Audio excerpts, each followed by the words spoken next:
Chaos, in Rick and Morty, isn't a problem to solve.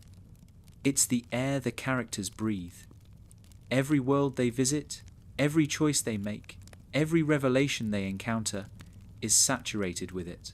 For Rick Sanchez, chaos isn't random at all. It's structure disguised as madness.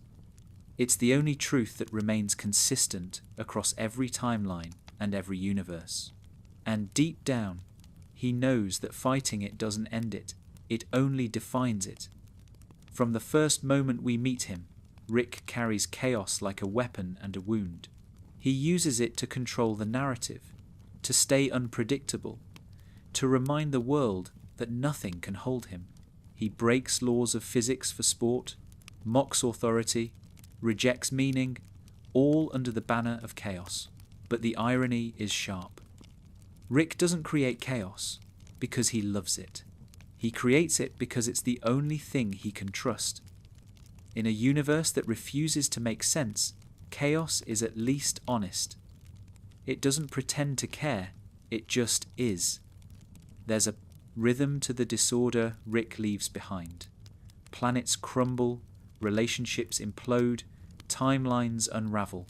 But beneath the destruction, there's always a kind of symmetry, a hidden elegance that feels almost deliberate. That's what makes chaos in Rick and Morty different from the random mess of ordinary life. It's not meaningless. It's meaning stripped of expectation. It's what happens when the universe stops performing and starts simply existing.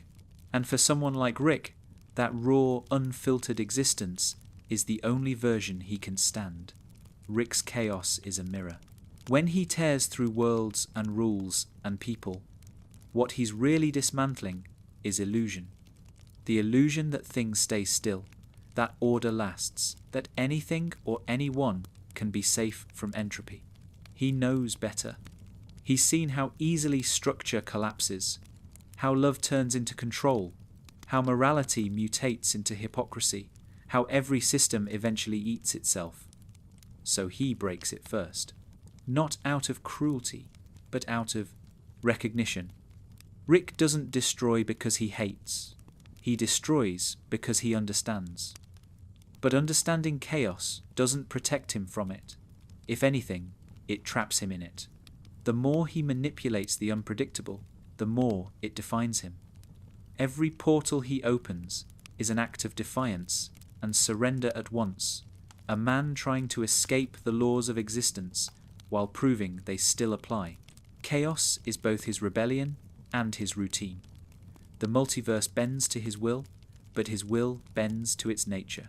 He thinks he's steering, but really, he's orbiting the same truth he's always known. Everything falls apart.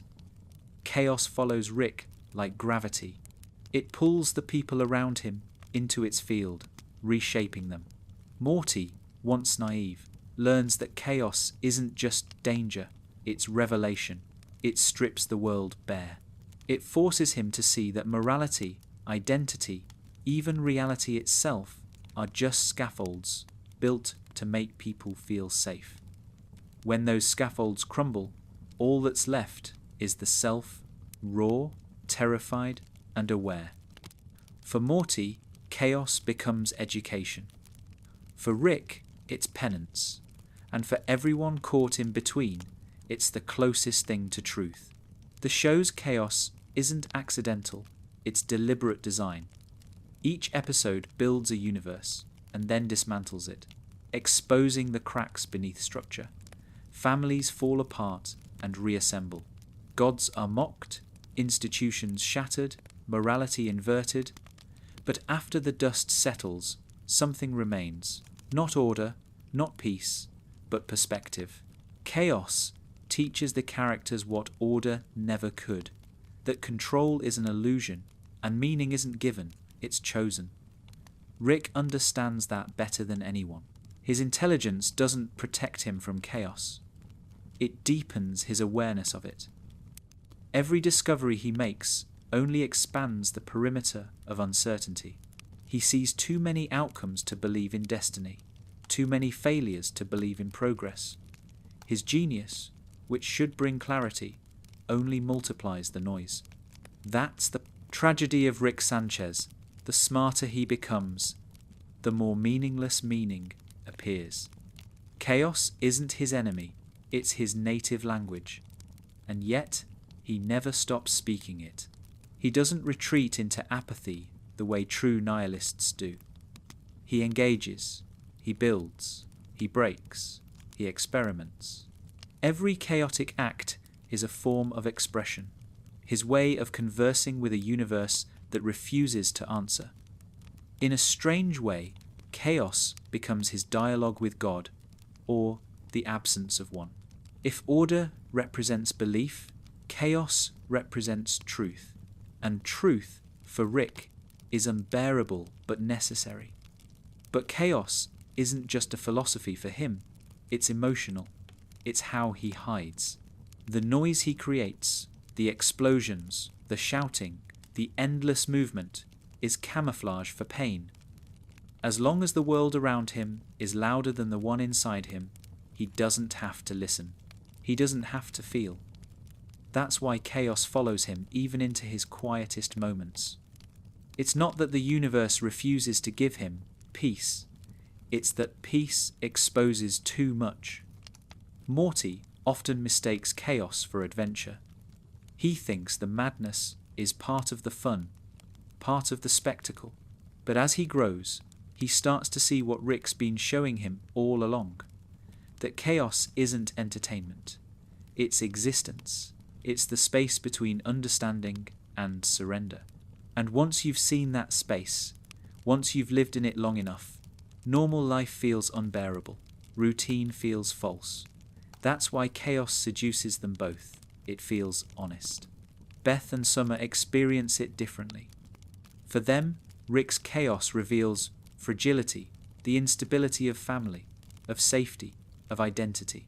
Every time he bursts into their lives, their world tilts and they have to rebuild. They hate it, but they also can't live without it. The chaos breaks them, but it also wakes them. It reminds them that comfort isn't stability, it's stagnation. Chaos, painful as it is, keeps them alive. For all its destruction, chaos in Rick and Morty is strangely generative. It tears things down, but it also clears the space for something new. Every collapse becomes an opportunity for perspective. That's why the show never ends in despair, even when the world literally ends. There's always laughter, always some flicker of absurd hope in the wreckage. Because chaos isn't about loss, it's about revelation. The moment when pretense dissolves and truth, however ugly, stands unhidden. Rick's relationship with chaos mirrors his relationship with himself. He doesn't want to control it, he wants to understand it.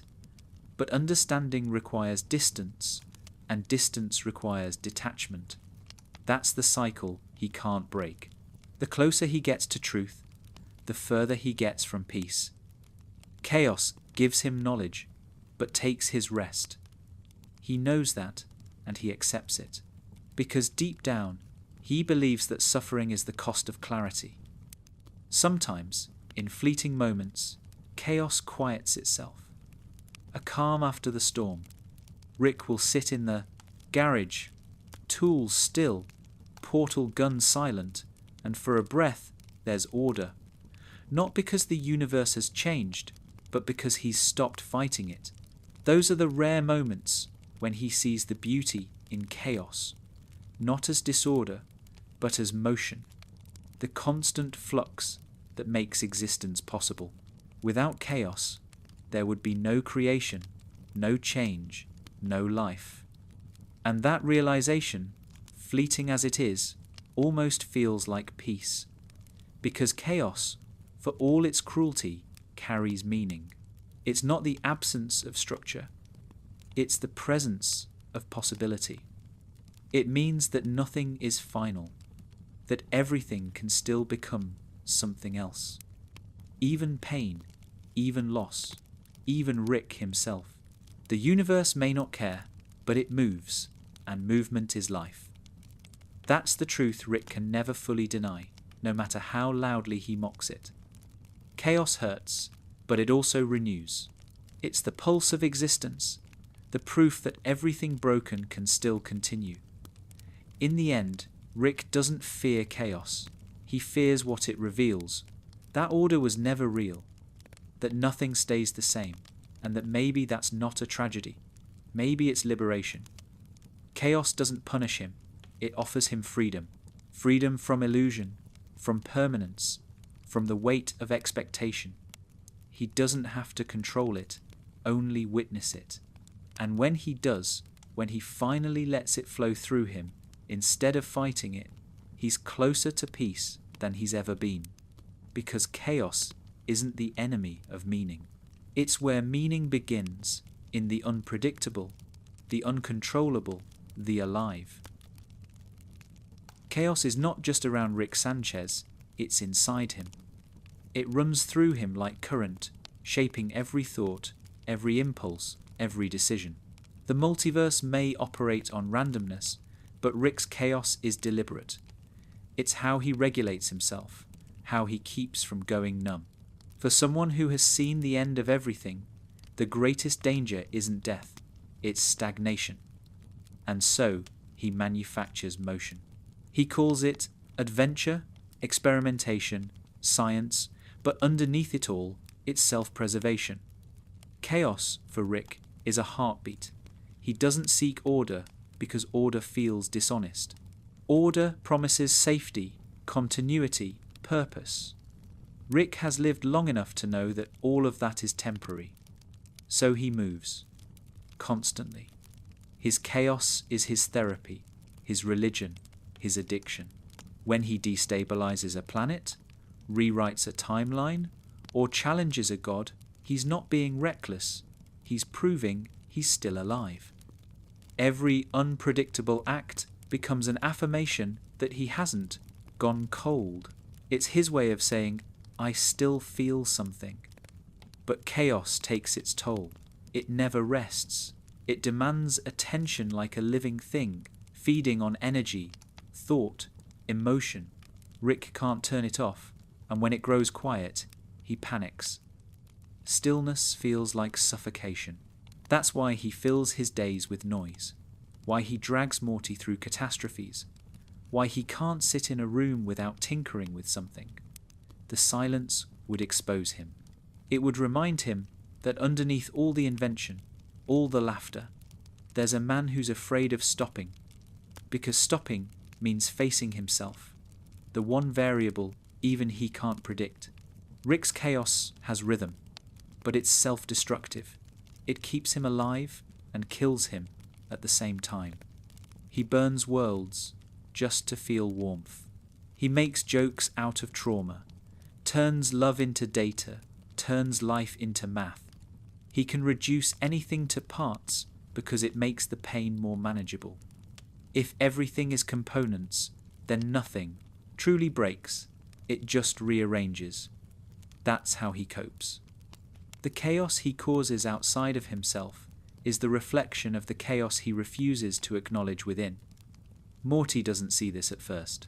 To him, chaos is Rick's playground.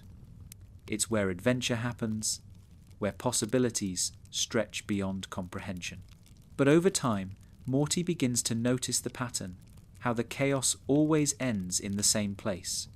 Rick laughing too hard, drinking too much, building too fast. The same expression in his eyes, when everything falls apart, not surprise, not regret, but confirmation.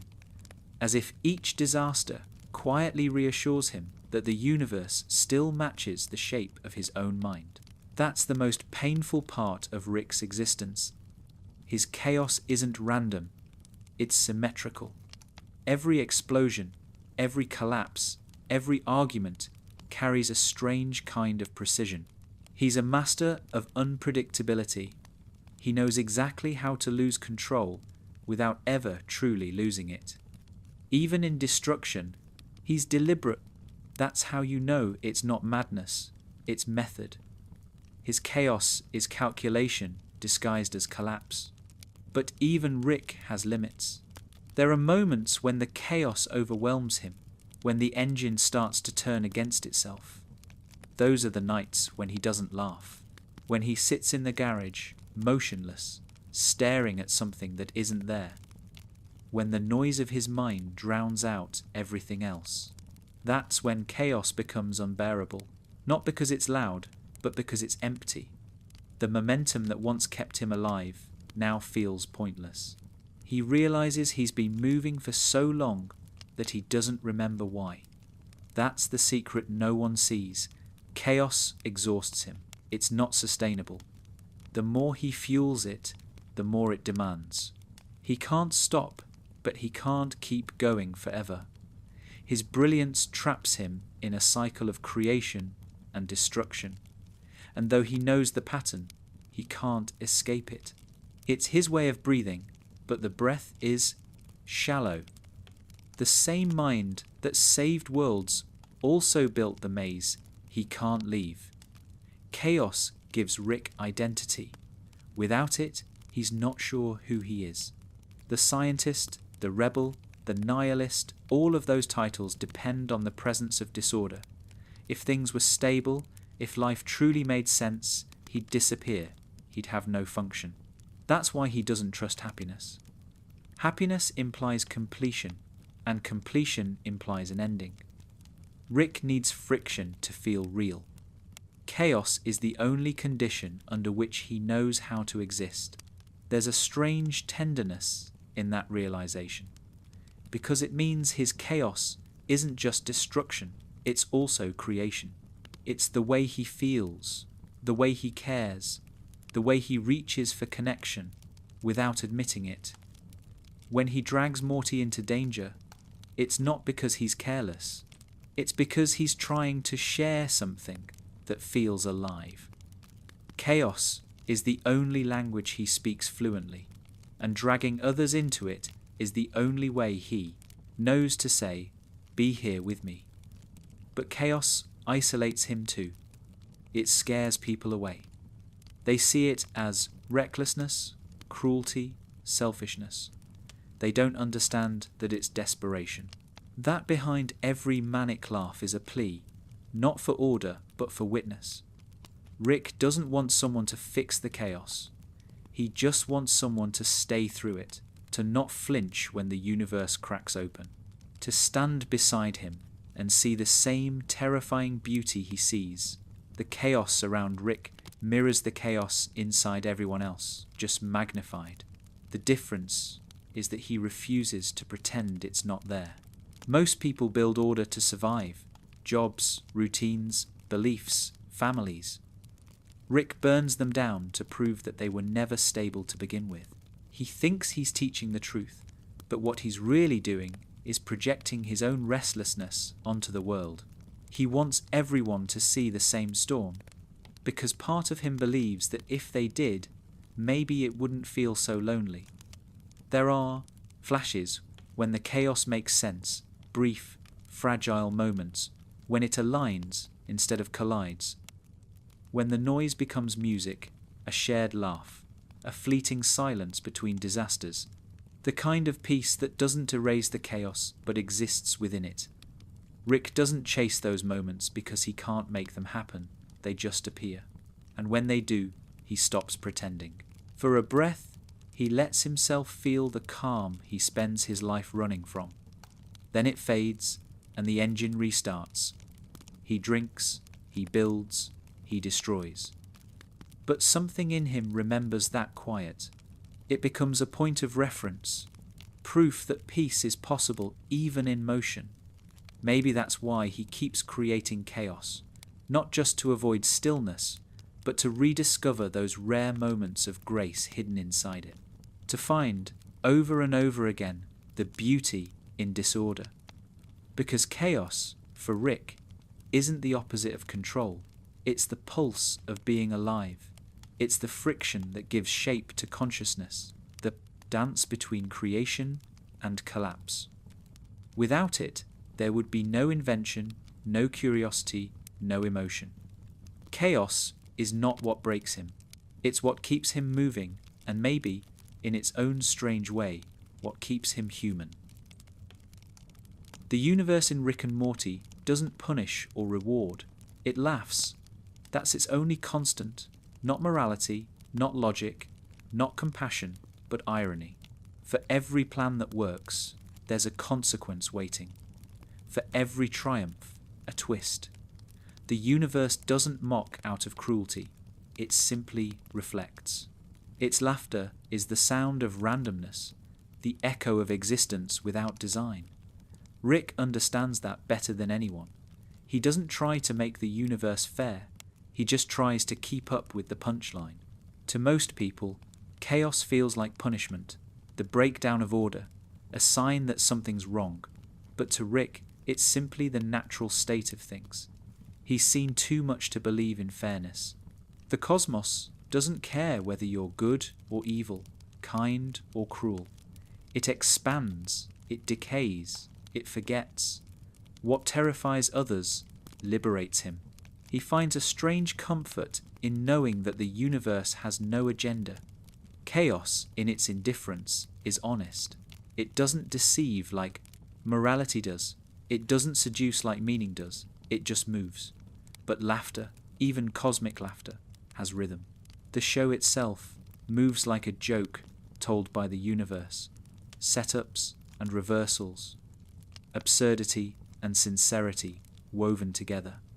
Every moral lesson collapses into contradiction. Every emotional moment undercuts itself. The humour isn't just comedic, it's philosophical.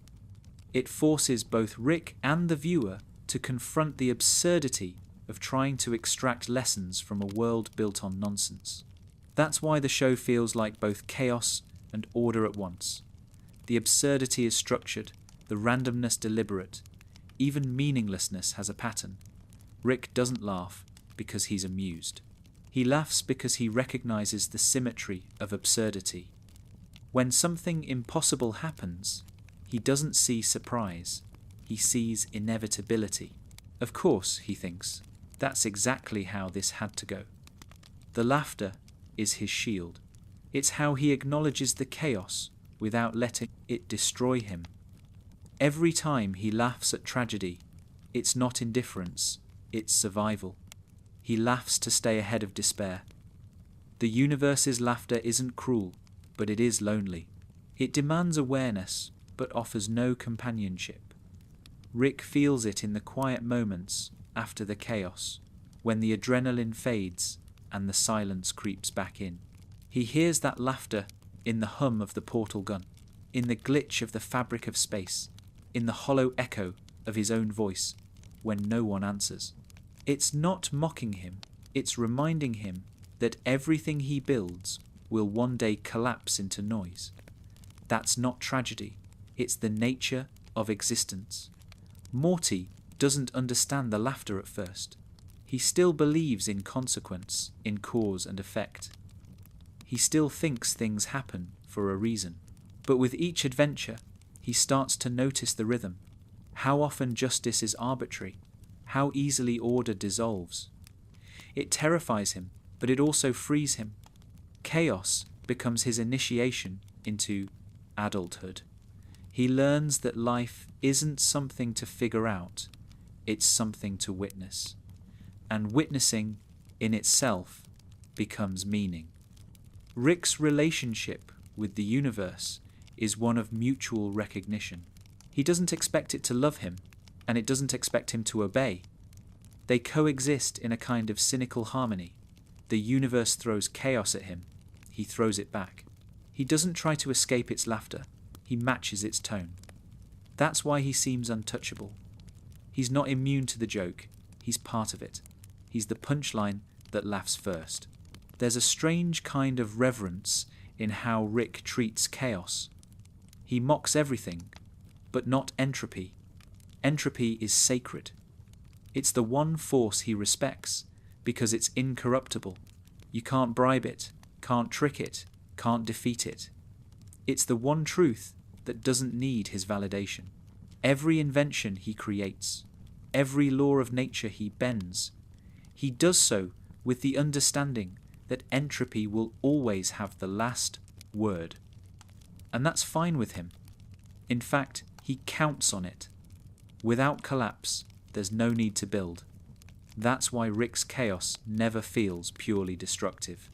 There's creation hidden in every breakdown. He doesn't seek to end things, he seeks to test them. He breaks what seems unbreakable to prove that everything has limits, and that those limits are beautiful. A perfect system is sterile. It doesn't breathe. Chaos gives it life. Rick's genius lies in his ability to see collapse, not as failure, but as function. In his eyes, destruction isn't an ending. It's continuation by another name. There's an almost spiritual humor in that perspective. Rick won't admit it, but his relationship with chaos borders on worship. He sees it as the universe's purest expression, the dance between randomness and pattern that keeps everything from stagnating. He doesn't kneel before it, but he listens to it. Chaos speaks to him in explosions, equations, and irony. It tells him that perfection is death, that balance is an illusion, that everything that matters only does so because it can fall apart. Even his family is part of that rhythm. Every fight, every reconciliation, every disaster is another verse in the same absurd song. They destroy each other, then cling tighter. They curse the chaos, and then laugh through it.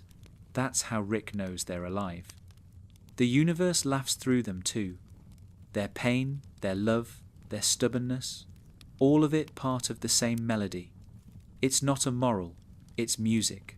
Sometimes, Rick listens to that music in quiet. He won't say it, but he feels awe. When a planet collapses into light, when a black hole consumes a galaxy, when the equations stop making sense, he feels something like humility. The universe doesn't need to be kind to be magnificent. Chaos, in its indifference, creates beauty beyond comprehension. For a man who's seen everything, those moments still reach him. They remind him that even the most broken things shimmer before they fade. That's why Rick never truly gives up, even when he claims he has. He's addicted to the joke. The universe keeps laughing, and he can't help but laugh back. It's not joy, but it's something close. It's acknowledgement, an understanding between two forces that know each other too well, a man and a cosmos, both unwilling to be defined, both refusing to stop moving. In the end, chaos isn't cruelty, and laughter isn't mockery. They're both language. The universe laughs to remind Rick that it's still listening. And Rick, through his endless motion and destruction and creation, laughs back to remind it that he's still here. The sound they make together isn't harmony, but it's connection, the closest thing to understanding that either of them will ever get. Knowledge, for Rick Sanchez, is both a blessing and a curse, a fire that warms and burns in the same breath. It gives him control over the universe, yet strips him of any reason to use it. He knows too much, too clearly. Every mystery he solves dissolves into another question. Every truth he uncovers folds into absurdity. For most, ignorance is a flaw. For Rick, it's a mercy he lost long ago. His curse isn't that he's aware of chaos. It's that he understands it too well to ever escape it. In the multiverse, knowledge doesn't bring power, it brings paralysis. The more Rick learns, the more he sees how little actually matters. Every universe repeats the same mistakes. Every sentient being clings to the same illusions. There's no progression, only variation. He's seen infinite versions of love, war, peace, and tragedy. And they all end the same way. Entropy wins. That awareness doesn't free him, it traps him. To know that everything collapses isn't the same as being ready for it. Most people need mystery to stay alive. They need uncertainty, the soft edge that makes tomorrow possible. But Rick has peeled back too many layers. There's nothing left to wonder about, only to endure. That's why he creates chaos. It's not random, it's compensation. When the universe stops surprising him, he surprises it. When everything becomes predictable, he becomes the variable. Chaos becomes the only thing he doesn't fully understand. And that sliver of unpredictability is the last thing that feels human. Knowledge isolates him. It makes intimacy feel like pity, conversation like repetition. How do you talk to someone when you already know how they'll respond? How do you love someone when you know the pattern of its decay? Rick doesn't avoid people because he dislikes them. He avoids them because he can't unsee their loops. Every word, every gesture, every emotional cycle feels like déjà vu. To him, the universe isn't infinite. It's recursive. And the more he studies it, the smaller it feels. That's the paradox of genius. The mind expands until the world contracts. The boundaries of understanding stretch so far that meaning itself thins out. Rick didn't set out to destroy meaning. He just outgrew it. It couldn't hold him anymore. What used to inspire awe now provokes exhaustion. What used to feel miraculous now feels mechanical. He can map the divine, quantify emotion, replicate creation, and none of it fills the silence. Knowledge doesn't answer his questions. It kills the need to ask them. Morty's ignorance becomes Rick's refuge. Watching Morty experience wonder reminds him of what it feels like to not know. That's why he keeps him close. It's not mentorship, it's vicarious living. Through Morty's confusion, Rick gets to glimpse the mystery again. He mocks Morty's naivety, but protects it fiercely. Because when Morty stops being surprised, when the world stops being new to him, Rick will lose the last window he has to innocence. But ignorance can't last forever, and Rick knows it. He's seen how knowledge corrodes. He's watched it turn hope into irony, love into fear. That's why he tests Morty constantly, not to teach him, but to inoculate him. He wants Morty to build resistance to the poison of awareness. Because once you understand how chaotic the universe truly is, caring becomes an act of rebellion. You can't survive that truth unless you learn to love in spite of it. Rick failed that test long ago, but maybe Morty won't. Maybe that's why he keeps trying.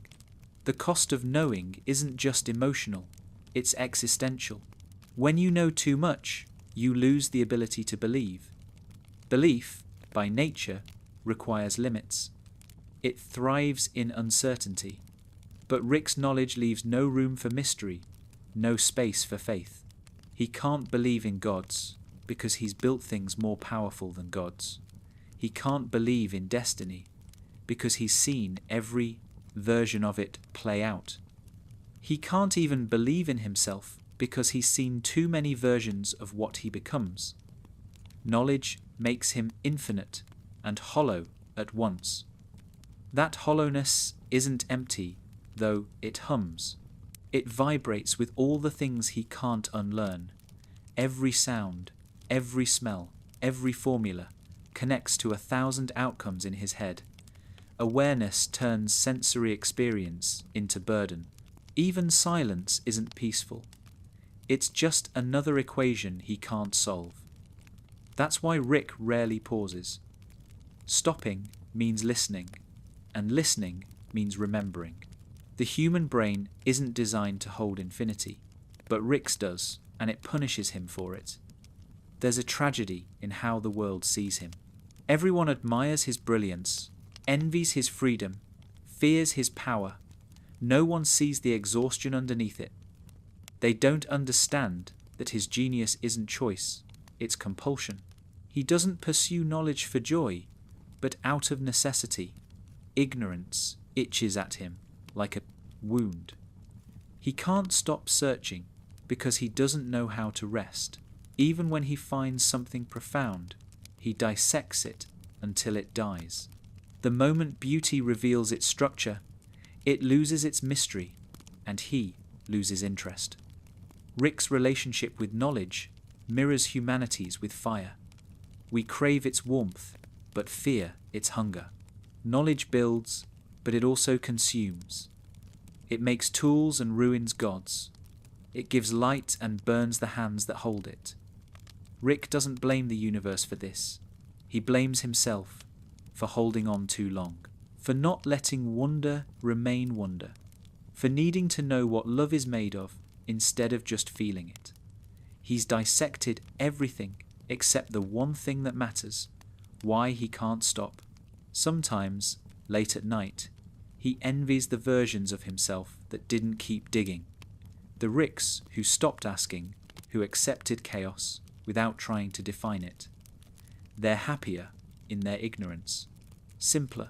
He knows they exist, infinite, content, unknowing.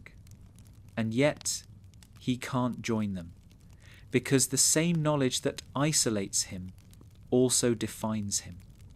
He doesn't know how to be alive without questioning the reason for life. Awareness is his identity and his prison. But knowledge, even in its cruelty, gives him something precious: perspective. He sees the beauty in the brokenness, the humor in the horror.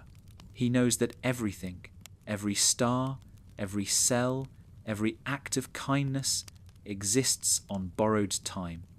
And that's what makes it beautiful, meaning once stripped of permanence, becomes luminous. Maybe that's what Rick keeps forgetting. That chaos doesn't erase value, it reveals it. The universe may not care, but he can. Knowing that doesn't heal him, but it softens him. When he looks at Morty, at Beth, at the family that keeps forgiving him, he sees the truth he can't name, that love survives knowledge, that care persists even when logic says it shouldn't. That meaning can exist inside chaos precisely because it shouldn't. And for a moment, the cost of knowing feels almost worth it. Rick Sanchez has spent a lifetime learning that order doesn't last. It bends, fractures, and decays, no matter how much genius holds it together. For him, that collapse isn't a failure. It's the natural conclusion of everything. He's watched entire worlds stabilize for a moment, only to dissolve into dust the next. He's built families, empires, even gods out of logic and invention, and seen them fall. Over time, collapse became familiar, not an enemy, but a companion. Rick's tragedy is that he knows how everything ends, and still keeps rebuilding anyway. The universe in Rick and Morty doesn't drift toward harmony, it spirals toward entropy. That's the fundamental law Rick respects most. To resist entropy is to deny the essence of existence. He understands that order is temporary, that it's not meant to hold forever. But part of him still reaches for it, as though he can build something strong enough to outlast collapse, a family, a purpose, a reason to stay. That reach, that futile grasp for permanence, is what keeps him human. Collapse, in Rick's world, is not chaos, it's symmetry. Everything that rises must break. Every system that functions must one day fail. He sees beauty in that repetition, even if it hurts him. Every failure, every death, every disappointment is part of the same rhythm that creates new forms.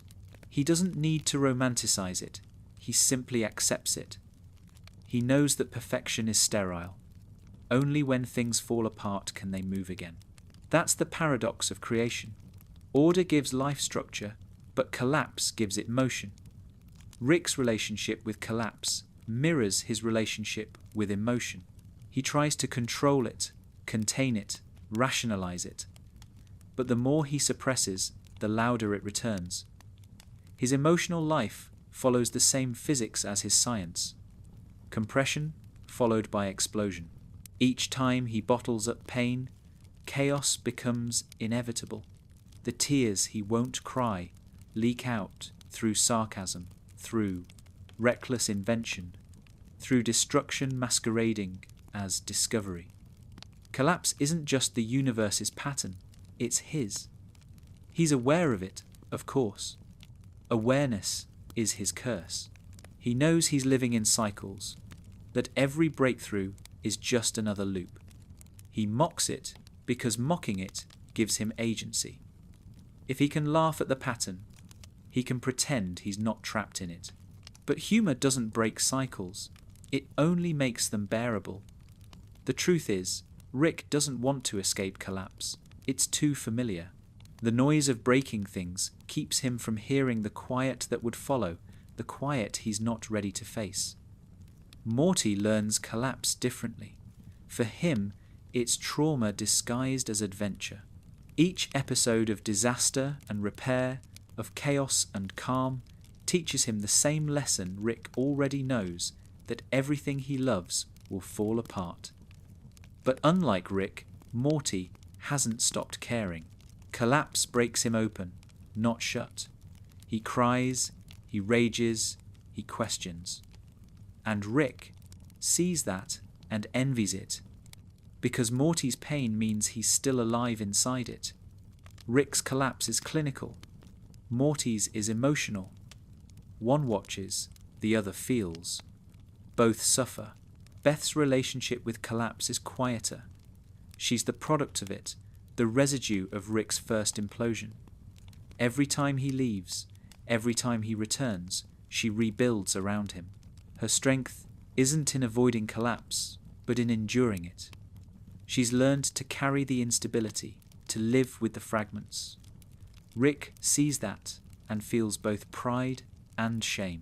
Her resilience proves that survival is possible after everything falls apart, but it also reminds him that she had to learn it because of him. Collapse follows Rick into everything he touches. It's not destruction for destruction's sake. It's entropy asserting itself through him.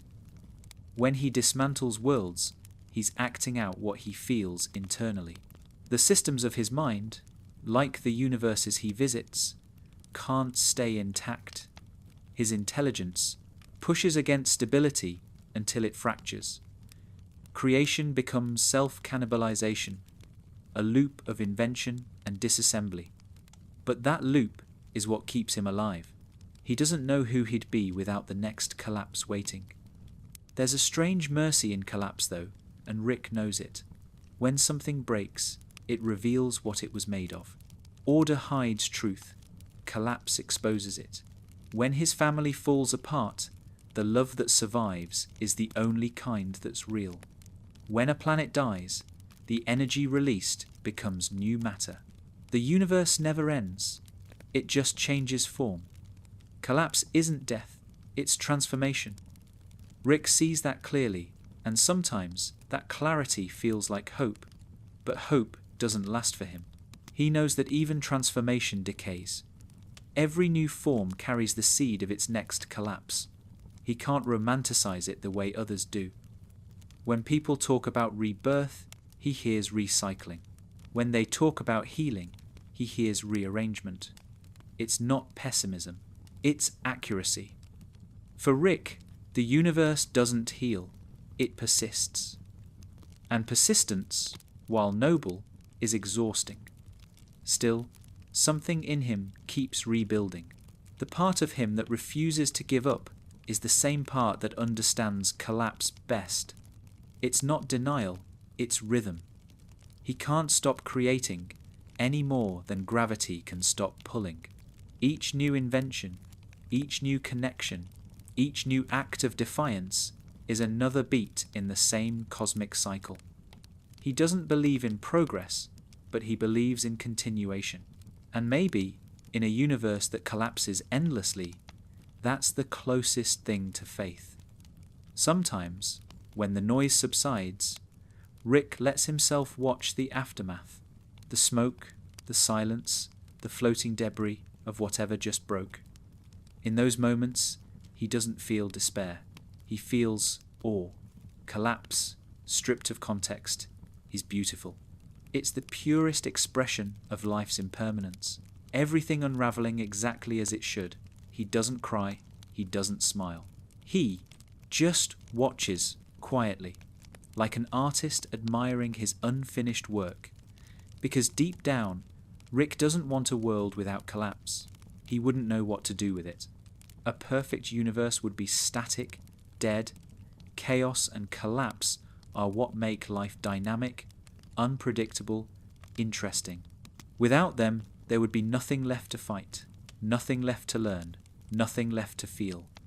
That's why he keeps going, why he keeps breaking and rebuilding. The pain isn't punishment, it's participation. For all his cynicism, Rick understands the sacred truth hidden in collapse, that everything temporary is alive, and everything permanent is a lie. The universe doesn't need to last to matter, it just needs to happen, and in its happening it finds purpose. Maybe Rick doesn't need meaning beyond that, maybe he never did. So he keeps moving through the wreckage, not to fix it, but to witness it. The order collapses, the pieces scatter, and for a moment everything makes sense. Not in words or theories, but in feeling, the quiet recognition that chaos and creation were never opposites. They were always the same thing. For Rick Sanchez, destruction isn't an accident, it's therapy. It's the only form of peace he understands. Creation demands care, patience, vulnerability. Destruction requires none of that. It's fast, decisive, final. When things break, the noise drowns out the thoughts he can't silence. Every explosion is a reprieve. Every collapse, a moment of stillness, hidden inside chaos. Destruction gives him control over endings. It allows him to decide when something dies, instead of waiting for the universe to take it from him. There's a reason Rick keeps blowing things up that he once loved. His inventions, his relationships, his own reputation. He dismantles them all before they can betray him. He doesn't destroy out of hate, he destroys out of fear. Fear of loss, fear of permanence, fear of meaning that can't be rewritten. In his mind, everything that exists long enough becomes corrupt. Every structure breeds hypocrisy, every bond breeds dependence. So he burns them before they rot. It's not cruelty, it's maintenance. He's pruning his own existence, keeping it from becoming overgrown with attachment. Destruction, for Rick, is a form of honesty. Creation lies, it promises longevity. Destruction tells the truth, that everything ends, that everything fragile eventually gives way. When he tears something down, he feels closer to the core of existence. Beneath all the architecture and emotion, there's simplicity. Matter breaks down. Energy disperses. Balance returns. Destruction is the universe reminding itself that nothing belongs to anyone, not even to gods. Rick respects that kind of truth. It's one of the few things in the multiverse that doesn't pretend to be something it's not. Most people see destruction as chaos, but for Rick, it's clarity. In the moment of obliteration, there are no questions left, no contradictions, no uncertainty. It's clean. The noise stops, and for a second, so does he. That's why he can't resist it. It's the closest he comes to silence. When he's surrounded by ruins of his own making, he can breathe. There's nothing left to fix, nothing left to fail. The pressure disappears, replaced by the strange calm that only comes after everything has already gone wrong. Morty doesn't understand it. He sees destruction as cruelty, as proof that Rick doesn't care. But Rick's violence is never mindless. It's methodical, almost ritualistic. When he dismantles something, he's not erasing it, he's freeing it from the illusion of stability. Morty sees loss, Rick sees truth. But that truth is lonely, because once everything is destroyed, only the destroyer remains. And even Rick can't stand the echo of that silence for long. So he rebuilds, just to have something to break again. It's not that Rick enjoys watching things fall apart, it's that he doesn't trust what stays together. Permanence feels like a trap. It makes promises the universe can't keep. The longer something lasts, the more painful it is when it finally ends. So Rick keeps his world moving, breaking, building, burning, restoring. Destruction keeps him safe from disappointment. You can't lose what you never let solidify. There's poetry in how carefully he destroys. He never annihilates everything, never wipes the board completely clean. There's always a seed left, a fragment, a potential for something new. He understands that total destruction is as sterile as total order. The beauty lies in the balance, the destruction that clears, not erases. That's the part of him no one sees. The artist inside the chaos. The way he orchestrates endings with precision, making sure the collapse leaves room for possibility. Even in ruin, he builds towards something. Beth once called him a coward for running from emotions, but she was only half right. Rick doesn't run, he detonates. He ends things before they can end him. It's an act of control, masquerading as apathy. When he pushes people away, when he sabotages closeness, it's not because he doesn't care. It's because caring feels like handing someone the detonator. He loves deeply, but his love is fatalistic. He assumes everything he touches will break, so he makes sure it happens on his terms. There's a grim tenderness in that logic. When Rick destroys, he's trying to protect. He believes he's sparing others the pain of seeing him fail them. The destruction that looks like cruelty is often mercy, a preemptive strike against inevitable disappointment. It's twisted, but it's the only compassion he trusts himself to show. When he leaves, when he ruins something, when he says something cruel, it's not always hatred. Sometimes it's love dressed as detonation. Destruction is also how Rick communicates with the universe. His inventions, his explosions, his endless defiance, they're his dialogue with existence. The universe expands, he counters. It decays, he intervenes. It creates, he dismantles. The exchange is endless, intimate, almost romantic. It's not rebellion anymore, it's relationship. He doesn't believe in God, but he treats chaos like one, a force to argue with, a partner to challenge. And in that confrontation, he finds belonging.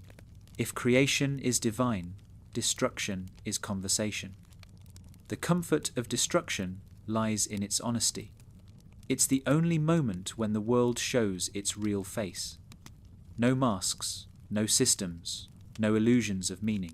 Just atoms separating, matter dissolving, truth returning to its simplest form. Rick finds peace in that moment because it reminds him that all the complexity, all the lies, the guilt, the love, were temporary constructs. Underneath them, everything is equal again. Dust doesn't judge. Energy doesn't grieve. The end levels everything. But destruction also exposes him. It leaves him standing in the ashes, alone. The silence that follows is the one thing he can't destroy.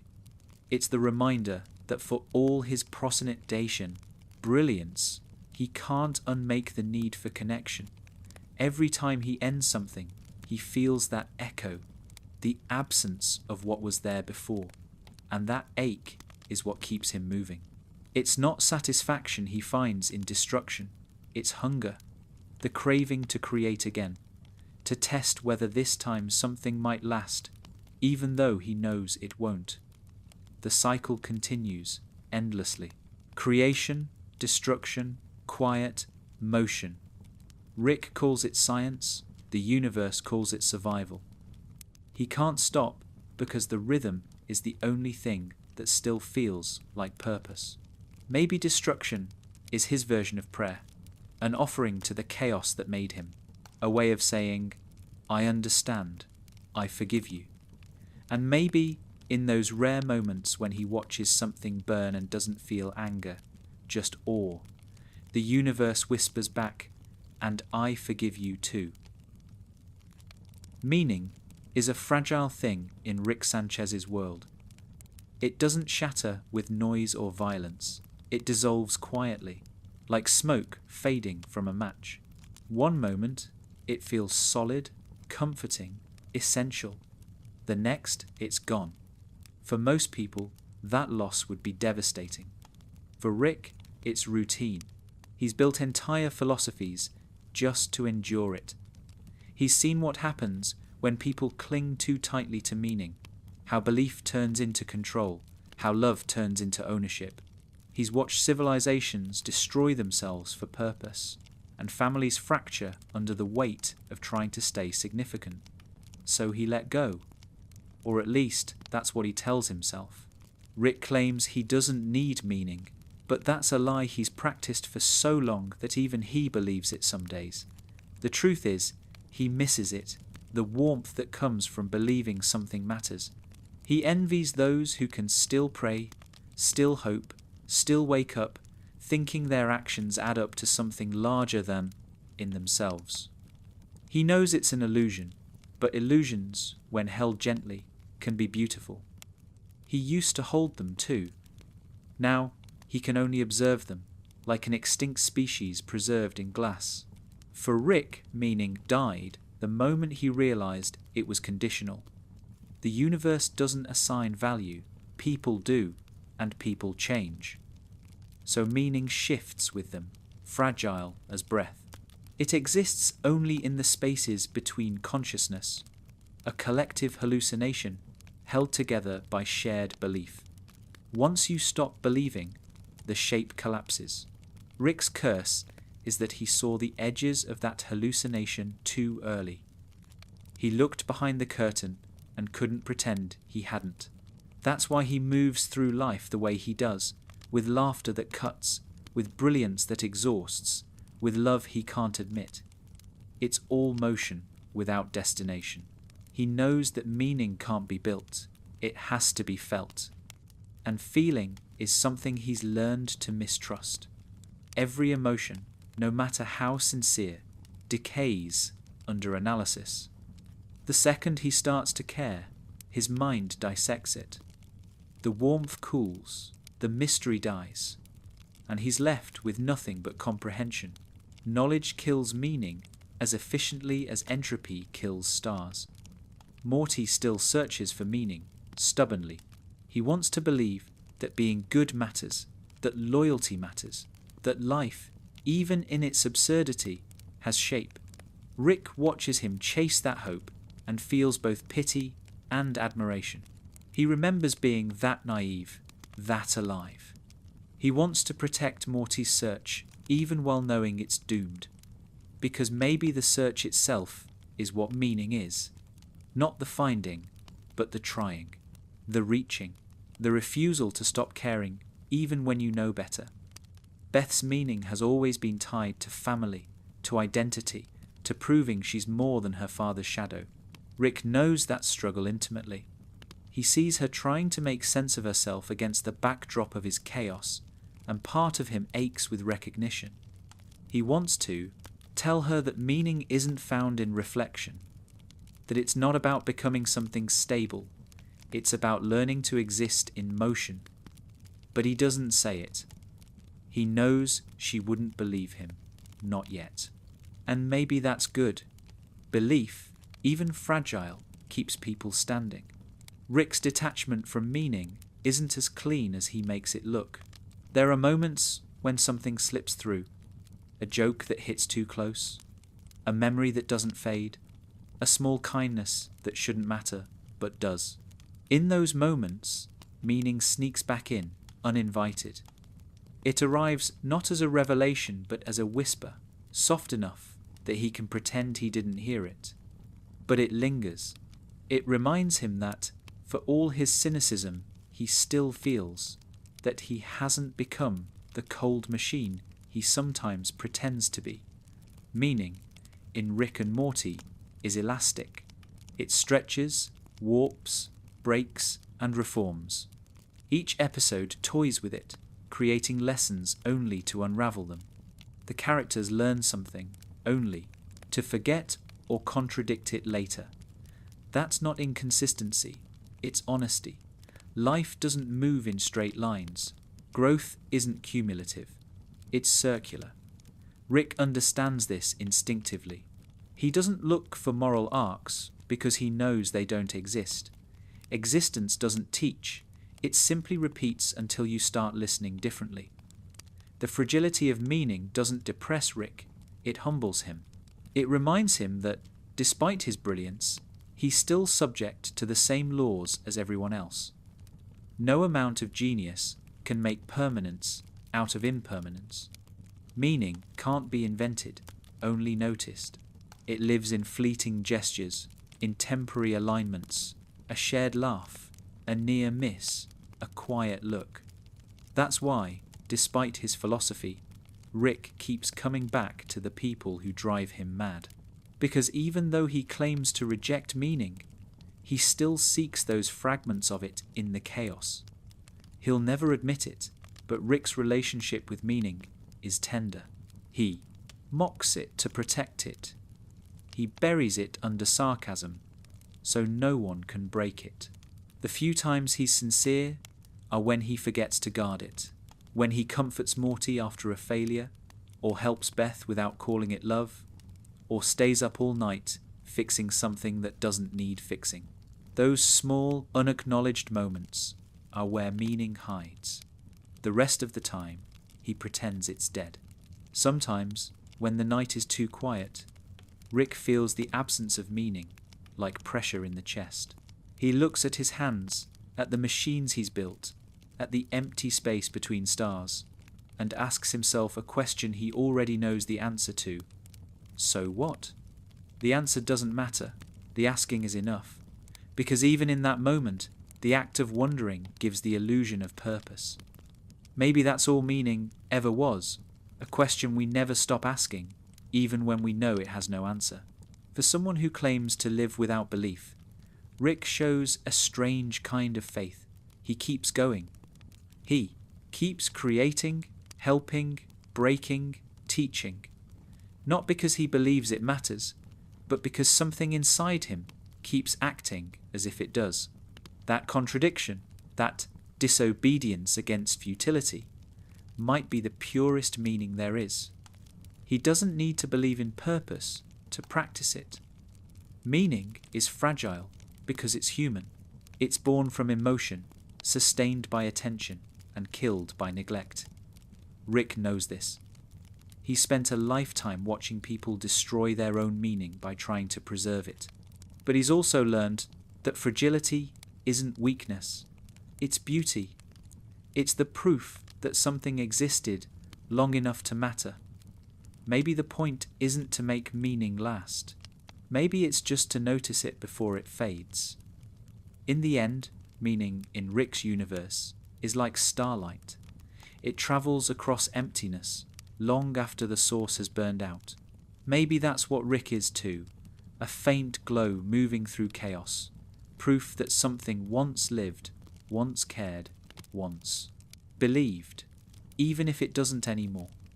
Meaning doesn't need to survive to be real. It just needs to shine once. For Rick Sanchez, memory is heavier than gravity. It doesn't just pull him down, it keeps him anchored in a universe that no longer needs him. Every version of himself, every timeline, every person he's lost exists inside his mind at once. It's too much data for one consciousness, but he carries it anyway. Not because he wants to, but because forgetting would mean losing the last proof that any of it was real. Rick's memory is not nostalgia, it's survival through recollection. The past doesn't live in his mind as a sequence. It's simultaneous, looping, invasive. Every mistake overlaps with its repetition. Every love overlaps with its ending. He's seen too much to separate moments from their consequences. When he looks at Morty, he doesn't just see the boy standing there. He sees every version of him, every loss, every moment of pride, every death in every possible universe. Love becomes layered with grief until it's impossible to tell one from the other. That's why he seems detached. It's not indifference, it's compression. For Rick, memory is both map and maze. It tells him where he's been, but traps him inside where he can't leave. Each memory becomes another dimension of guilt. He remembers every argument he didn't finish, every apology he didn't make, every silence that stretched too long. His mind replays those fragments endlessly, not as regret but as recognition. He's not haunted by the past because he misses it. He's haunted because he still understands it too well. He once built machines to erase memories, to clean the slate. But even that didn't work. The emptiness left behind was worse than the pain that filled it. Memory, for Rick, is proof of consequence. Without it, chaos would lose its texture. Forgetting would make the universe smaller, duller, too simple to be bearable. So, he chooses to remember, even when it hurts, especially when it hurts. Pain is the one reminder that he's still capable of caring. Morty's memories, by contrast, are still forming. They're raw, sharp, unfiltered. He feels them as they happen. Rick envies that immediacy, to experience time without the weight of hindsight. He sees Morty laugh, and knows that someday that laugh will echo with loss. But Morty doesn't know that yet. That ignorance is beautiful. It's the innocence Rick lost before he even realized he had it. Watching Morty live unburdened is the closest Rick gets to forgiveness. Memory also defines Rick's relationship with Beth.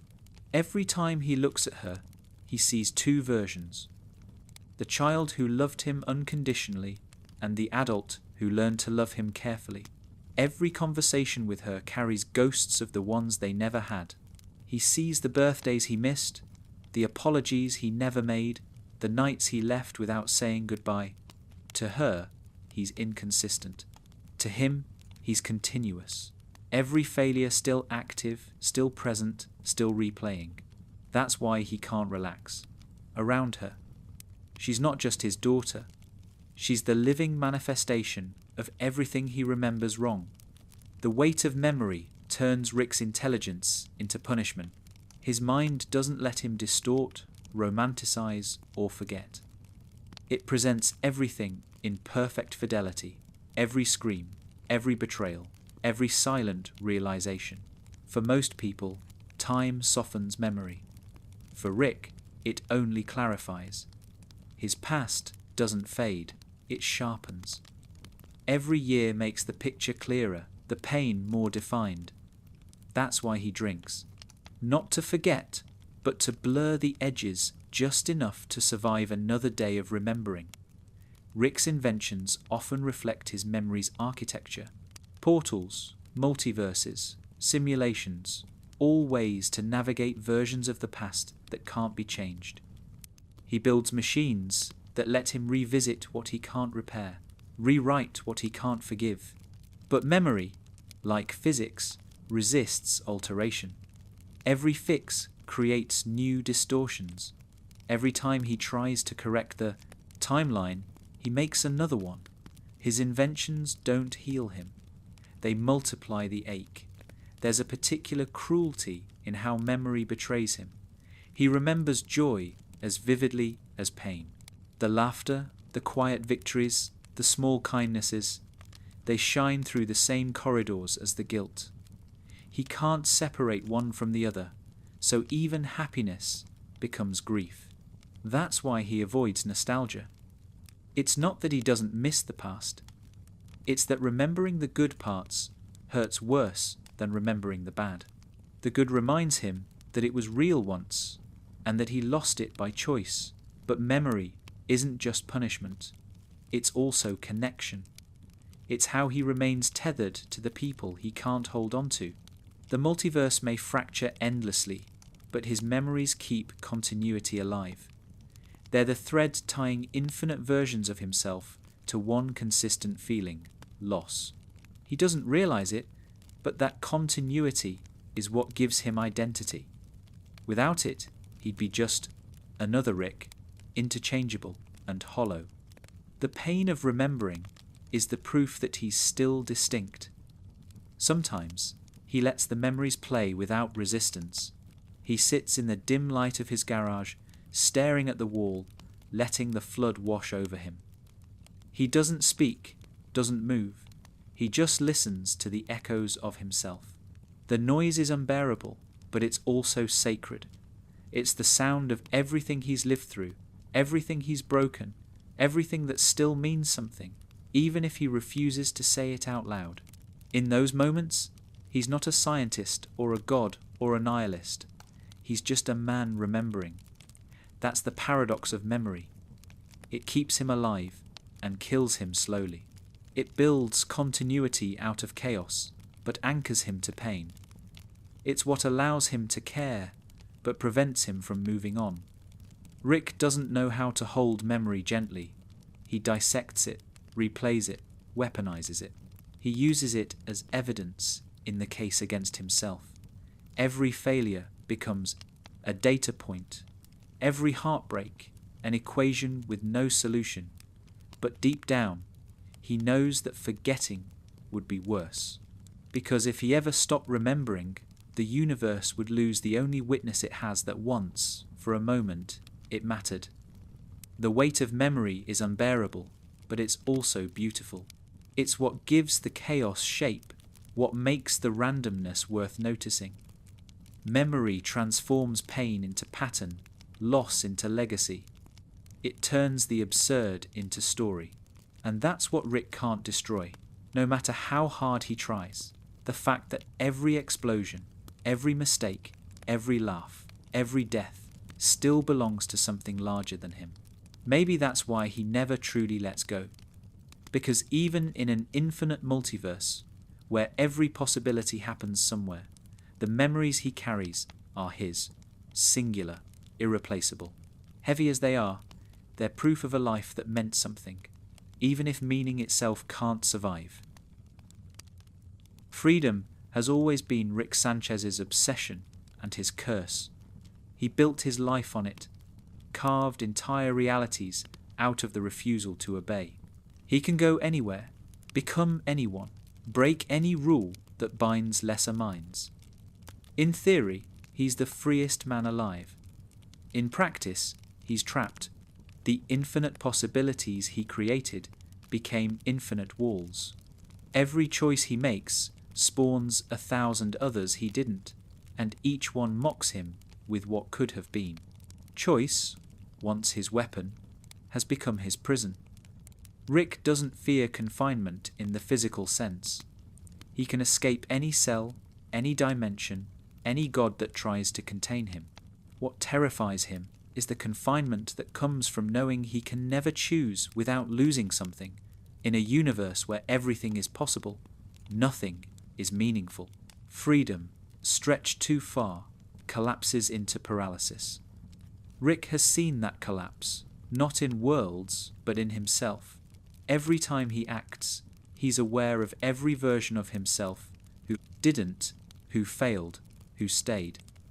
The weight of infinite possibility crushes intention until even decisive acts feel hollow. Choice, in Rick's life, stopped being liberation long ago.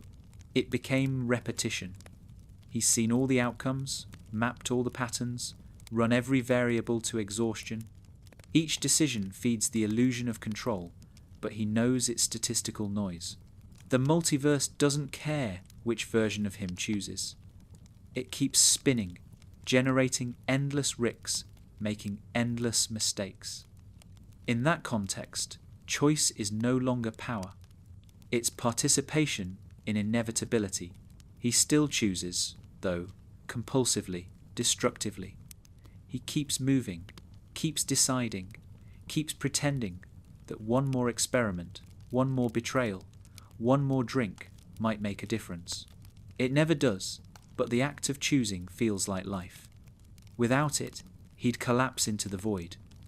The problem isn't that Rick can't choose, it's that he can't stop. The constant motion keeps him from confronting the stillness that waits behind every decision, the silence that asks why. Morty doesn't see choice as burden yet. For him, choice is still identity. It's how he learns, how he defines himself against Rick's chaos. Each decision Morty makes feels monumental because he still believes in consequence. Rick envies that belief. He watches Morty wrestle with guilt, with moral conflict, with uncertainty, and remembers when choices used to mean something, when right and wrong felt like directions instead of echoes. But he also knows that innocence can't survive awareness, so he lets Morty believe a little longer. Beth's choices mirror Rick's in smaller scale. Every decision she makes, whether to forgive him, to blame him, to emulate him, traps her in her own cycle. She inherited his paradox, the belief that freedom is salvation. She builds her identity around the illusion of choice, not realizing that the need to control every outcome is the same cage that keeps Rick from peace. He sees it but doesn't stop her. Maybe because he knows she has to learn the same way he did, through exhaustion. Choice in Rick and Morty isn't about morality, it's about entropy. Every decision creates disorder somewhere. Every act of control destabilizes something else. The show treats agency not as freedom, but as energy transfer, motion that inevitably creates imbalance. Rick knows this and accepts it. He doesn't seek perfect decisions, he seeks momentum. The goal isn't to choose correctly, but to keep choosing long enough to stay alive. That's the paradox that defines him. He rejects determinism, yet lives like everything is predetermined. He acts freely, but speaks as though nothing matters. That contradiction isn't hypocrisy, it's awareness. He knows both extremes are true. Free will and fate coexist because choice itself is an illusion, one that consciousness requires to function. Without it, there's no narrative, no reason to continue. Choice may be fiction, but it's the only story that keeps him moving. Still, even Rick can't avoid the emotional cost. Every time he chooses to leave, to hurt, to save, to stay, he feels the split. The other versions of himself, the ones who did the opposite, haunt him like shadows. He doesn't see them, but he feels them, flickering at the edges of his awareness. Infinite guilt, infinite relief, infinite uncertainty. It's not remorse, it's resonance.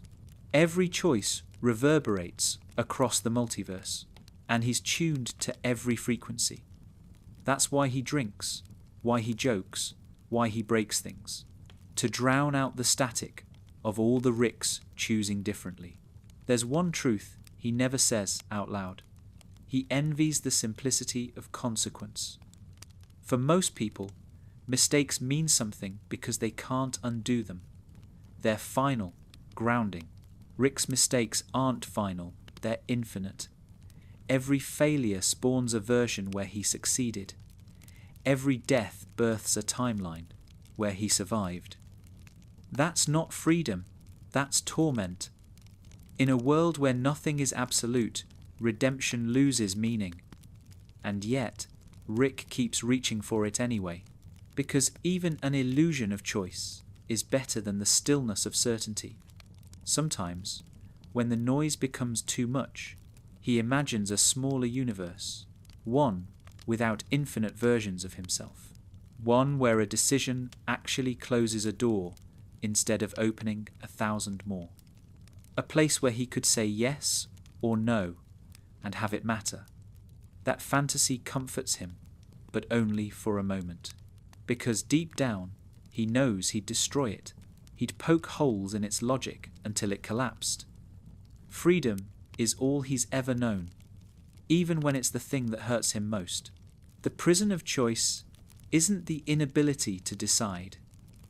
It's the inability to believe that any decision matters. Rick's genius built that prison.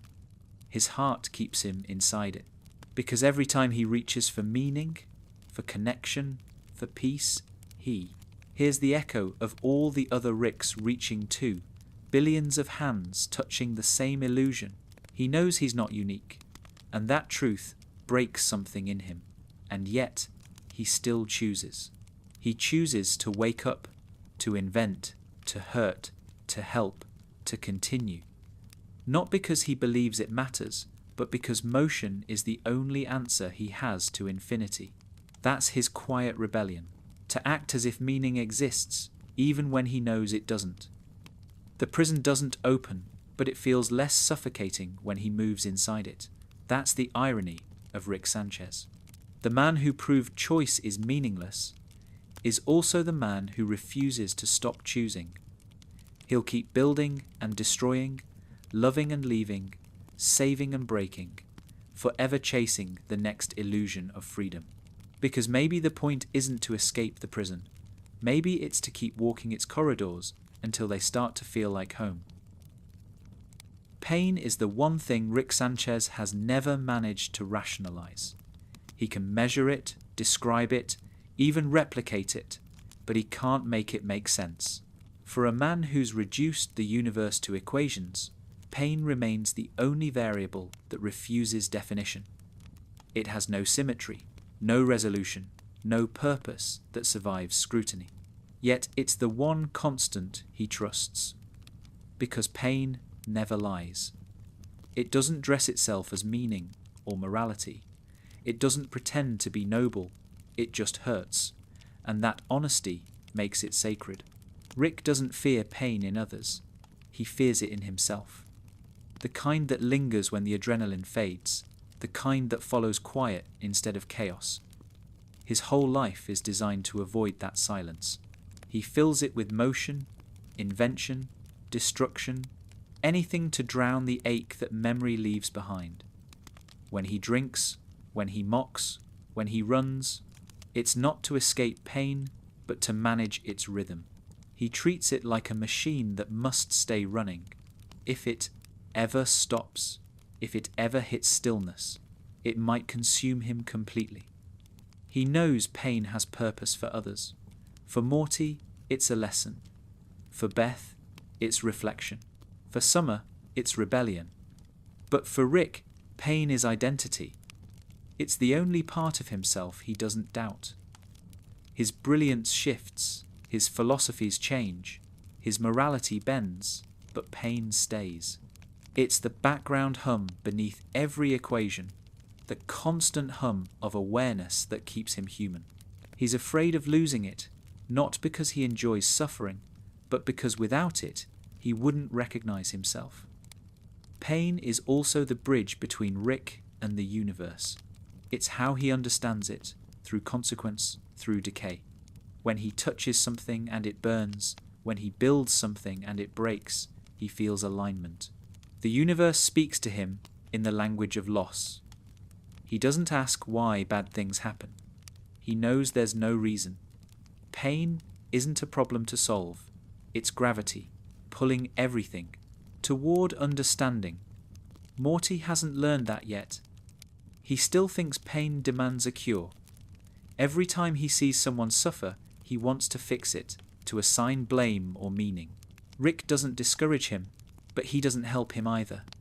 He knows the truth Morty will eventually discover, that pain isn't the enemy, it's the teacher. The lesson isn't how to avoid it, but how to feel it without letting it define you. Rick hasn't mastered that, but he understands it. That's his tragedy, comprehension without transformation. Pain, for Rick, is recursive. It doesn't move in straight lines.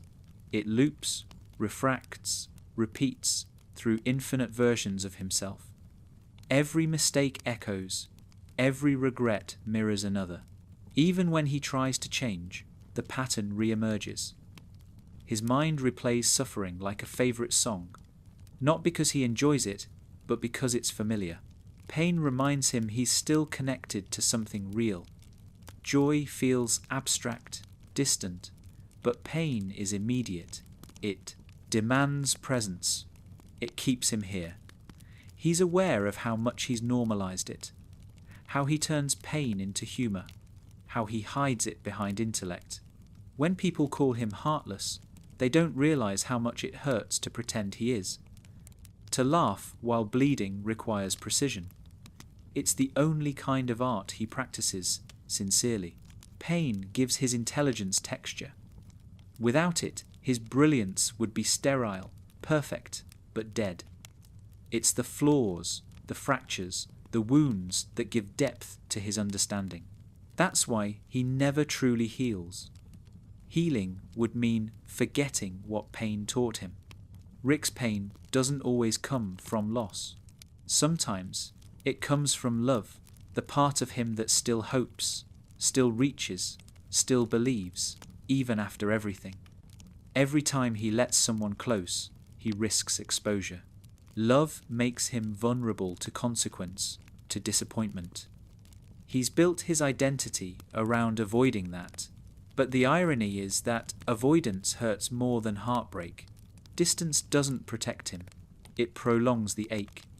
He knows this, but the knowledge changes nothing. Pain obeys no logic, and that's what makes it true. There's a scientific beauty in how pain structures his universe. It creates limits, defines contrast. Without suffering, joy would have no outline. Without loss, nothing would have value. Rick understands this on a cellular level. Pain gives form to experience. It's how consciousness locates itself in the chaos. He may not believe in morality or fate, but he believes in pain as evidence of existence. When something hurts, it's proof that it's real, that it happened, that he's still part of the story. Sometimes he tests himself to make sure he can still feel it. He builds danger into his life on purpose, risky experiments, volatile adventures, impossible situations. It's not recklessness. It's calibration. Each brush with death, each self-inflicted wound, is a check against numbness. If it hurts, he's alive. If it doesn't, he's gone. That's how he measures the health of his soul. Rick's relationship with pain isn't masochism, it's honesty. He refuses to dress it up with false optimism or spiritual language. He doesn't call it growth, he calls it what it is, the cost of existing with open eyes. He's not searching for meaning in it, he's accepting its inevitability. In a way, that acceptance is his form of peace.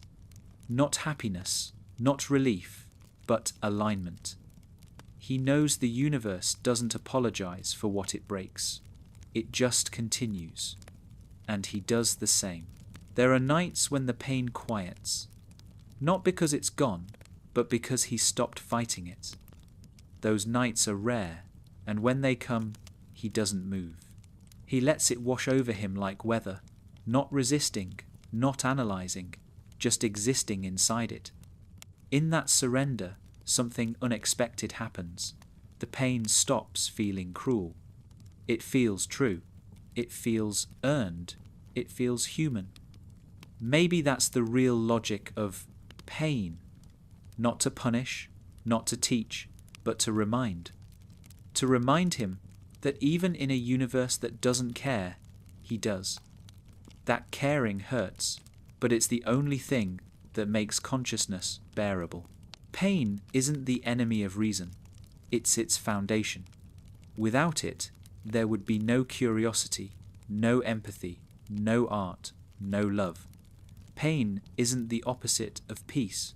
It's the proof that peace is possible. Rick will never call pain beautiful, but he treats it with respect.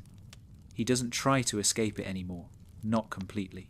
He lets it exist beside him, like an old friend who never leaves. The ache is constant, but it's steady. It keeps time.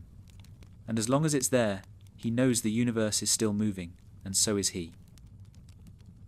There are moments in Rick Sanchez's life when the noise fades. No explosions, no arguments, no equations humming in the air. Just silence. It never lasts long, but it's real. It's the moment after destruction, before rebuilding, the breath between worlds.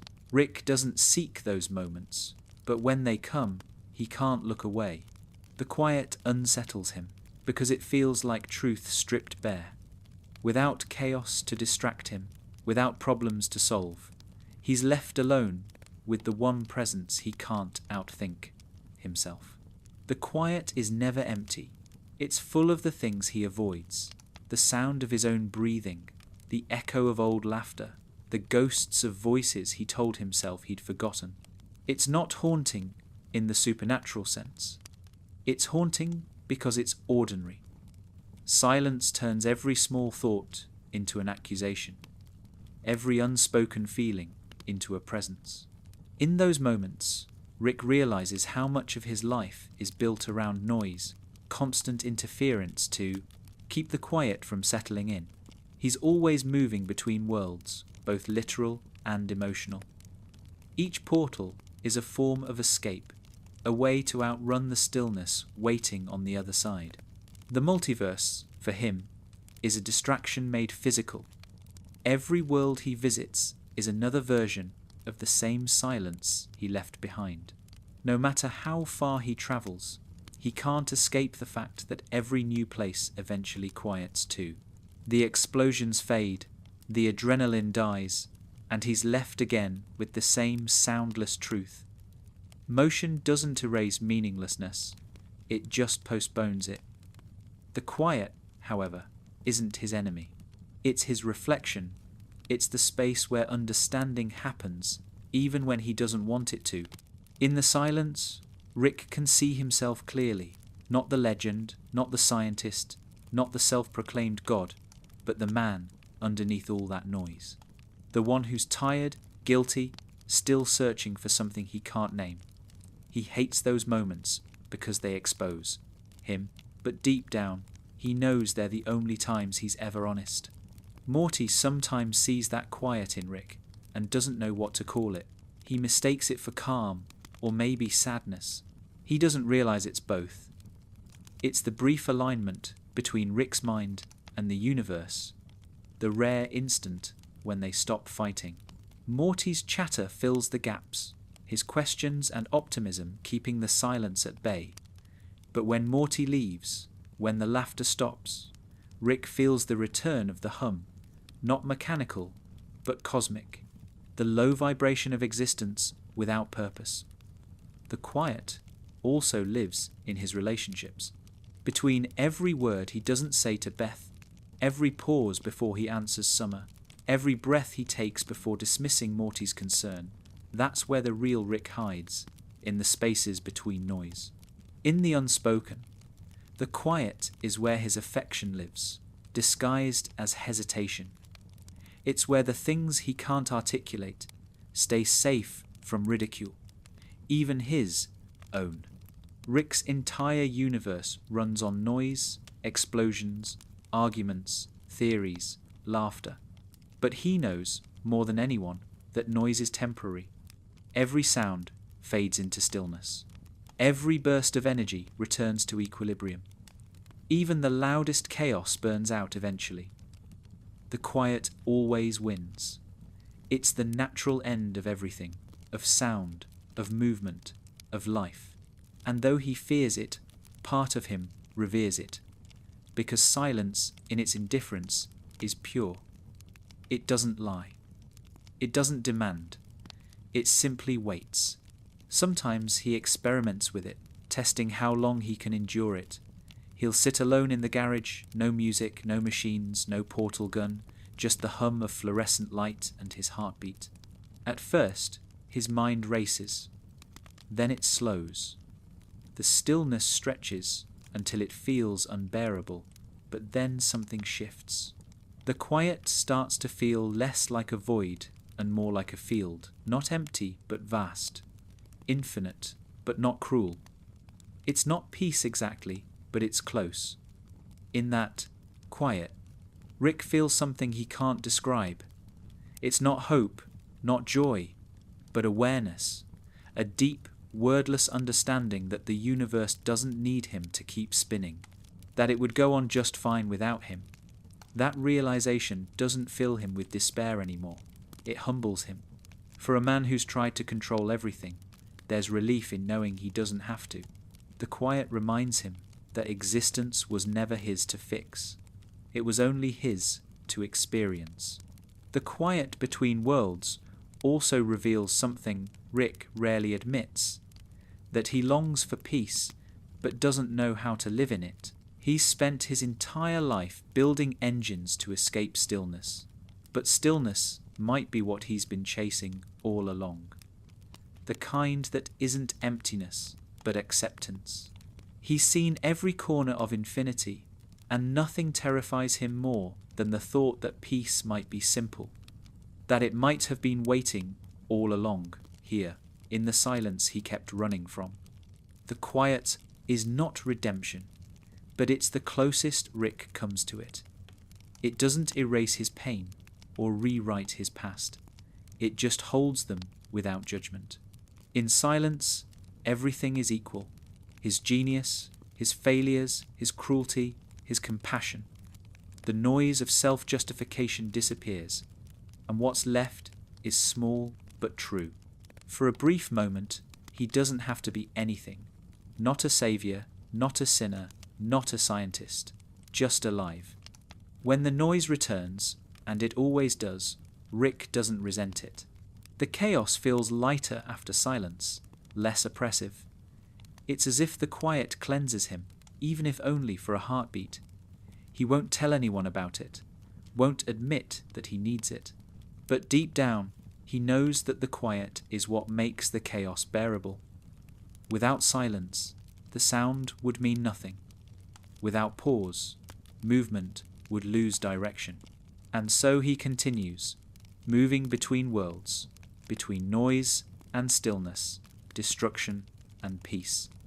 Each time the quiet comes, he stays a little longer. Each time it leaves, he misses it a little more. Maybe one day he won't need the noise at all. Maybe one day he'll stop running long enough to let the quiet stay. Until then, he'll keep walking through portals, laughing through pain, inventing new distractions, all while carrying that silence inside him. The quiet doesn't follow him anymore. It lives in him. It's not the end of chaos, but its mirror, the still reflection of everything he's ever been. There comes a point in every cycle where Rick Sanchez stops pretending that chaos and order are enemies. He sees now that they were never opposites. They are partners orbiting one another in endless motion. He spent a lifetime trying to control chaos, then trying to surrender to it, only to realize that neither works because both are the same thing in different languages. The explosions, the silence, the laughter, the heartbreak, all of it belongs to the same rhythm. The universe isn't random or structured. It's both, always both, and that duality is what makes it beautiful. For the first time, Rick doesn't need to choose between control and surrender. He understands that existence thrives in contradiction. Chaos gives life motion, order gives it shape, and meaning flickers somewhere between them, like light refracting in glass. He doesn't need to fix it anymore. He just needs to witness it. The scientist in him still wants equations, still wants proof, but the man in him has learned that understanding isn't the same as peace. Knowing is static. Seeing is alive. Rick's entire journey has been an argument against this truth. He built machines to impose order on chaos, then destroyed them to prove that order was a lie. He swung from godhood to despair, from certainty to collapse, all because he couldn't accept that the universe was never meant to make sense. But after everything, every death, every world, every revelation, he finally begins to see the pattern. Chaos was never punishing him. It was trying to teach him to stop fighting. The harmony of chaos isn't peace in the traditional sense. It's not stillness. It's the acceptance that stillness and movement coexist. Rick used to believe that peace required control, that serenity was the absence of noise. Now he understands that true peace is rhythm, the ability to move with the storm instead of against it. The same chaos that once tormented him now feels like home, not because it stopped hurting, but because he stopped resisting its music. Morty represents the other half of that harmony. He's the pulse that keeps the rhythm steady, the heart beating under the logic. Rick has tried to make him a scientist, a realist, a cynic, anything but what he already is. But Morty remains what Rick can't destroy, the capacity to feel. Together, they form the equation Rick could never solve. Intellect balanced by empathy, chaos balanced by care. For all his talk about the meaningless of everything, Rick keeps traveling with Morty because deep down he knows the truth. Meaning might not exist, but connection does, and that's enough. In the harmony of chaos, Rick begins to forgive himself, not because he's earned it, but because forgiveness is another form of balance. Every cruel act sits beside a moment of tenderness. Every failure beside a small victory. Every silence beside a laugh. He sees now that he's not meant to erase his contradictions. They're what make him whole. His mistakes don't cancel his genius. His genius doesn't excuse his pain. They coexist like chaos and order, endlessly reshaping one another. That's what the universe has been showing him all along. Every broken law, every absurd event, every impossible reality, they weren't mockery, they were mirrors. Reflections of his own complexity. He spent years calling the cosmos indifferent, when maybe it was just honest. It never pretended to be simple. It never promised fairness or meaning. It just offered him infinity and waited to see if he'd learn how to live inside it. He has, in his own way. Not perfectly, not gracefully, but enough. He'll never be happy in the way others are, but happiness isn't the goal anymore. Alignment is. To move with the current instead of damming it. To find humor in pain, creation in destruction, silence in noise. To stop looking for harmony as an endpoint and recognize it as emotion, the vibration of chaos itself. Sometimes, in those rare moments when the universe quiets around him, Rick feels something close to awe. He looks out at the infinite worlds, each one spinning with its own absurd logic, and he laughs. Not the cruel laugh of mockery, not the tired laugh of cynicism, but a quiet, genuine laugh. The sound of a man who finally understands the joke and doesn't feel threatened by it. Chaos isn't out to break him anymore. It's inviting him to dance. He'll never stop questioning. That's who he is. The doubt, the curiosity, the relentless dissection, those are his ways of participating in the universe. But now he questions with less bitterness. His skepticism isn't armor anymore, it's art. Every hypothesis, every argument, every theory becomes an act of creation rather than destruction. He no longer seeks to conquer chaos, he collaborates with it. The harmony doesn't change the past. It doesn't undo the harm he's done, or erase the loneliness that shaped him. But it reframes it. Every mistake becomes a note in the same composition. Every loss adds texture to the sound. The music of chaos isn't perfect, but it's honest. And honesty, Rick realizes, is the closest thing to truth he'll ever find. At the end of it all, he doesn't find enlightenment or redemption. He finds participation. The quiet knowing that he's part of something vast, flawed, and alive. That's enough. The universe doesn't need to answer him, and he doesn't need to solve it. They've reached an understanding, a truce written in laughter, silence, and the shared inevitability of motion. When he finally sits down after another long day, portal gun dimmed, stars stretching across the void, Rick doesn't feel victorious or defeated. He feels present. For the first time, he doesn't try to interpret the hum of the cosmos.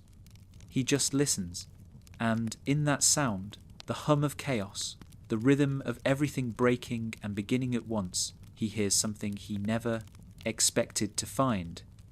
Not meaning, not peace, but harmony.